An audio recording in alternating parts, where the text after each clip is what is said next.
Assalamualaikum, halo teman-teman, balik lagi sama aku Taca. Di video kali ini aku akan sharing tentang cara menulis email ke profesor untuk meminta kesediaan menjadi supervisor. Dan ini khusus untuk teman-teman yang ingin melanjutkan studi di luar negeri ya, khususnya di Jepang. Karena pada umumnya kalau kita ingin melanjutkan studi S2 ataupun S3 di Jepang itu, kita harus menghubungi profesor yang ada di universitas tujuan kita terlebih dahulu. Kita harus menghubungi calon profesor yang nantinya akan membimbing kita. Dan salah satu cara menghubunginya adalah melalui email. Nah, kebetulan template email yang akan aku bagikan ini itu udah pernah aku kirimkan ke salah satu profesor yang ada di Hiroshima University Jepang. Dan alhamdulillah dibalas dan mendapatkan respon yang positif. Maka dari itu aku ingin membagikan template email ini ke teman-teman semua. Sebelum mulai, jangan lupa subscribe channel ini ya teman-teman, supaya aku selalu semangat bikin next videonya. Oke, langsung aja kita mulai. Jadi dalam menuliskan email itu ada beberapa bagian yang harus kita cantumkan. Yang pertama yaitu tujuan penerima email. Nah, di bagian ini itu kita harus menyebutkan nama penerima emailnya, yaitu nama profesornya beserta gelarnya.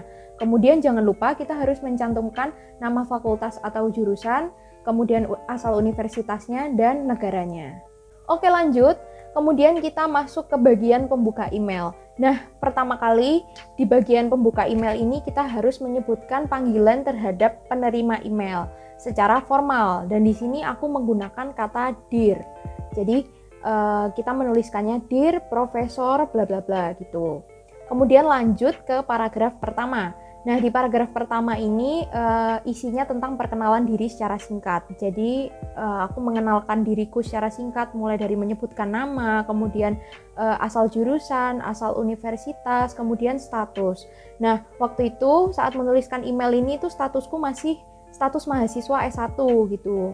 Waktu itu kalau nggak salah aku masih duduk di semester 7 pada saat menuliskan email ini. Makanya di situ aku menuliskan bahwa aku adalah undergraduate student gitu. Kemudian di paragraf ini aku juga menyebutkan bidang penelitian yang aku minati, seperti itu. Kemudian kalau misalnya statusnya teman-teman ini udah menjadi sarjana, udah lulus S1, maka teman-teman bisa menggunakan template email seperti ini. Teman-teman harus menyebutkan kalau teman-teman ini udah menjadi sarjana dari jurusan apa, kemudian asal universitasnya dari mana, dan jangan lupa juga menyebutkan nilai IPK teman-teman. Oke, kemudian lanjut ke paragraf kedua. Nah, paragraf kedua ini masih tentang perkenalan ya, cuman lebih detail. Karena di paragraf kedua ini aku menceritakan tentang research project yang udah pernah aku lakukan selama S1 gitu. Jadi aku menceritakan research project yang udah pernah aku lakukan itu di bidang apa, kemudian judulnya apa, seperti itu. Dan juga karena pada saat itu kebetulan salah satu research projectku itu aku ikutkan kompetisi dan alhamdulillah mendapat penghargaan. Makanya aku cantumkan di sini, aku cantumkan juga di paragraf ini gitu, karena tujuannya sebagai personal branding gitu ya, karena untuk menambah ketertarikan bagi pembacanya nanti, untuk menambah ketertarikan si profesornya yang akan membaca email ini. Nah, oke, lanjut, sekarang masuk ke paragraf ketiga atau ke bagian isi. Nah, di sini kita menjelaskan tentang tujuan kita menulis email ini gitu. Jadi di paragraf ini aku menjelaskan tentang topik research apa yang aku minati, topik research apa yang ingin aku dalami saat aku melanjutkan studi di sana nanti.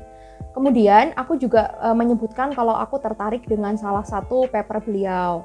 Di sini aku menyebutkan judul papernya apa dan paper ini udah dipublikasikan di jurnal apa. Aku juga sebutkan kan di paragraf ini. Dan sebelum aku menuliskan ini tuh aku udah browsing dulu, aku udah cari tahu dulu publikasinya profesor ini tuh apa aja sih gitu.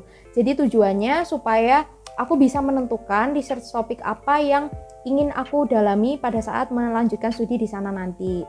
Dan harapannya hal tersebut itu bisa memberikan kesan yang positif bagi profesornya gitu, karena profesornya akan menganggap bahwa oh ternyata anak ini tuh sudah udah siap untuk melanjutkan studi, udah benar-benar sungguh-sungguh gitu, karena dia tahu apa yang akan kita eksplor nantinya di sana. Oke, kemudian lanjut ke bagian penutup email. Nah, di bagian ini kalimat pertamanya tuh aku memberikan konfirmasi bahwa aku juga melampirkan CV.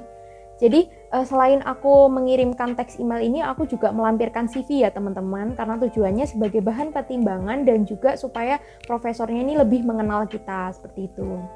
Kemudian setelah itu di kalimat terakhirnya itu aku menyebutkan kalimat ungkapan terima kasih dan juga apresiasi.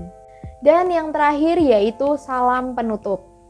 Nah, jadi di bagian ini kita menyebutkan nama lengkap kita beserta gelar. Kalau misalnya kalian udah lulus gitu, kalau udah lulus sarjana silahkan sebutkan gelar kalian di sini. Kemudian jangan lupa juga mencantumkan asal universitas dan negara kita. Nah, oke teman-teman, sekian dulu video kali ini dan semoga bermanfaat ya. Bye-bye.